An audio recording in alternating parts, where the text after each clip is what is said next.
Sukkah, Perek Bet, Mishnah Aleph, second chapter, first Mishnah.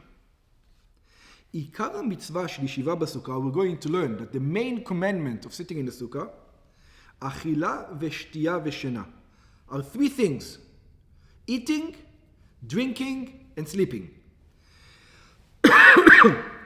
Mishnatenu dana bayashen tachat hamita b'sukkah. Our Mishnah is talking about somebody who's sleeping underneath the bed in the sukkah. Kegon, for example, she'en makom lechol bnei habayit lishon basukah. He says the sukkah is small. So one of the kids, goes under the bed. He sleeps under the bed. In the old time, it was something that people used to do a lot. Hayashen tachat hamita basukah. Anybody who sleeps under the bed in the sukkah, lo yatsa yedei chovato. He didn't do his obligation. בגמרא מבואר, in the Gemara it explains, שמדובר כאן במיטה שהיא גבוהה 10 טפחים. As long as the bed has 10 טפחים high. והרי היא כאוהל. So it becomes like a tent. So you're sleeping in a house within a house. המפסיק בין הישן תחתיו לבין הסוכה. That it is separating between the one who's sleeping underneath it to the sukkah. הילקח לא יצא ידי חובתו. Therefore he didn't do his obligation. So that's one reason. ויש מבארים הטעם, there are those who explains the reason, שהואיל והמיטה גבוהה 10 טפחים, that since the bed is tall 10 טפחים, and 10 טפחים is a measurement for a sukkah, שהוא שיעור סוכה, הרי זה כסוכה בתוך סוכה. You're sleeping in a sukkah underneath another sukkah. ולפיכך הישן תחתיה, and therefore the one who sleeps underneath it, לא יצא ידי חובתו. Two explanation. Okay. Amar Rabbi Yehuda says, oh, hold on 1 second. Noagin, says, I remember we were small children, and I remember we used to have a custom, שהיינו ישנים תחת המיטה בפני הזקנים. I remember in my house, when we were kids, we used to sleep under the sukkah, and there were elders, and this is Rabbi Yehuda, yeah? And there used to be elders over there, החכמים, ולא אמרו לנו דבר. And the sages told us, okay, go ahead, sleep over there. No, let's say 13. Oh. Yeah, let's say even 13. It says, and even קטנים, יש חינוך. It doesn't matter. They didn't tell us anything. Yeah? That's right. אמרו לנו, לא אמרו לנו דבר, they didn't tell us anything. Hey, from here I learn that you did do the obligation if you sleep under sukkah. כלומר, שלדעת רבי יהודה מותר לישון תחת המיטה בסוכה. Because according to Rabbi Yehuda, you are allowed to sleep under a sukkah, under the bed in a sukkah. שהולך הוא לשיטתו. Because he goes according to his reasoning. He says, what do you mean? הסוכה דירת קבע היא. You remember we had the measurement. At your house, do you sleep under the bed? If at your house you sleep under the bed and it's kosher, in the sukkah you sleep under the bed and it's kosher. Exactly like the house goes like the sukkah. If that's where you sleep in your house, why not sleep in the sukkah? Says, yeah. וכיוון שהמיטה אוהל ארעי הוא, and since that the bed is considered to be oil arai, it's not, you're using it as an oil right now, but it's not a real oil, it's a temporary oil, שהרי מטלטלים אותה ממקום למקום, because you move the bed from one place to another, אין אוהל ארעי בה ומבטל אוהל קבע.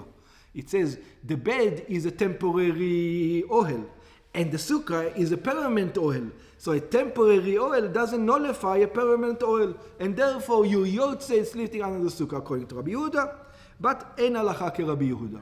The halacha is not like Rabbi Yehuda, which means you're not yotze. Amar Rabbi Shimon. So Rabbi Yehuda says you're allowed to. The custom was you're allowed to, and the sages didn't rebuke. Amar Rabbi Shimon is going to bring also an example. He says, I also remember when we were small. What do you say? מעשה בטבי עבדו של רבן גמליאל. He says, I remember Tevi. Remember, we talked about Tevi a couple of times. Yeah? In Masechet Brachot. It says a story about Tevi, the servant of Rabban Gamliel. Rabban Gamliel is a servant, non-Jew, whose name is Tebi. שהיה מדקדק במצוות. He was a Talmid Chacham. This Tebi was a real Talmid Chacham. Yeah? לא היה יהודי. Yeah, he was a real Talmid Chacham. איך אתה מסביר? הוא אומר, גוי לא יכול להיכנס לתורה. הוא היה עבד, אפילו הוא היה עבד. אפילו אם הוא, איך קוראים לזה? אפילו אם הוא התגייר. איך הוא למד תורה? הוא למד תורה. אבל אמרת, גויים לא יכולים ללמוד תורה. לא ברמה שלך, אבל הם יכולים ללמוד, לא ברמה, אחי, לא עם הנפש האלוקית שלהם, בוא נגיד ככה, כי אין הנפש האלוקית, אבל את המנגנון, מי חייב למי כסף, מי זה, בטח יש לו. הוא היה מדקדק, ועד טבי, he used to be very scrupulous in mitzvahs. He used to make sure to do the mitzvahs correctly all the time. שהיה ישן תחת המיטה בסוכה. And Tebi used to sleep under the sukkah, under the bed in the sukkah. ואמר להן רבן גמליאל הזקנים, and I remember רבן גמליאל told the elders, ראיתם טבי עבדי? He says, look at Tevi my servant. שהוא תלמיד חכם, he knows all the laws, ויודע שהעבדים פטורים מן הסוכה. And he knows that the servants, an עבד, a slave is not, just like a woman, is not obligated in the mitzvah of sukkah. כדין הנשים, just like a woman. Because why? Why is a slave, let's call Tevi. Tevi is almost a Jew, but in a status of a woman. It's like, he doesn't have all the commandments. He doesn't have... Yeah. כדין הנשים, it is just like a woman. שפטורותו ממצוות עשה שהזמן גמם, because his first responsibility is to his master, not to God. Women, the first responsibility is to the household, and then, so same thing over here, שאין עבדים קטנים חייבים אלא במצוות שאנשים חייבות בהם, because a non-Jewish slaves are only have the commandments of women. לפיכך ישנו תחת המיטה. Therefore he sleeps under the bed. כמבואר בגמרא, שנהג כך כדי לשמוע דברי חכמים. He says, why did he sleep under the bed though? Because the sages used to talk in the sukkah. And he used to want to hear what they're talking about. Not for the mitzvah of sleeping in the sukkah. No, he doesn't have the mitzvah. He doesn't have the mitzvah. But he doesn't want to take up room in the room because other people are going to use it. So he's under the bed listening. Yeah? ולפי דרכנו לימדנו, אף על פי שלא אמר דברים אלא לשם לימוד, אלא כשיחת חולים סתם. So even though this is not when Rabban Gamliel said it, he didn't say it as a commandment, says this is what the law is.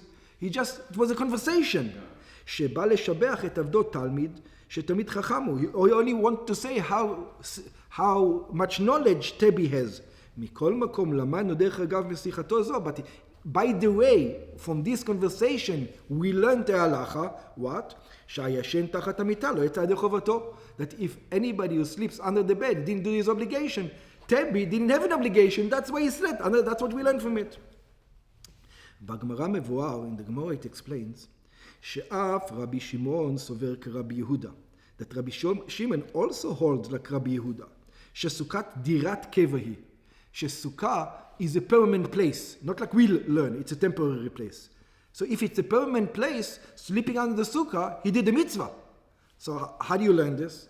אלא שדעתו, because it's according to his opinion, אף אוהל הרי בא ומבטל אוהל קבע. It says, according to me, I have a disagreement with the previous guy. The previous guy that says אוהל הרי,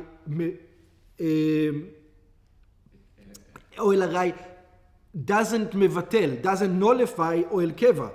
And he says, no, oil arai does nullify oil keva. So even though they're both saying it's a permanent structure, hilka hevi raya mesichto shel Rabban Gamliel.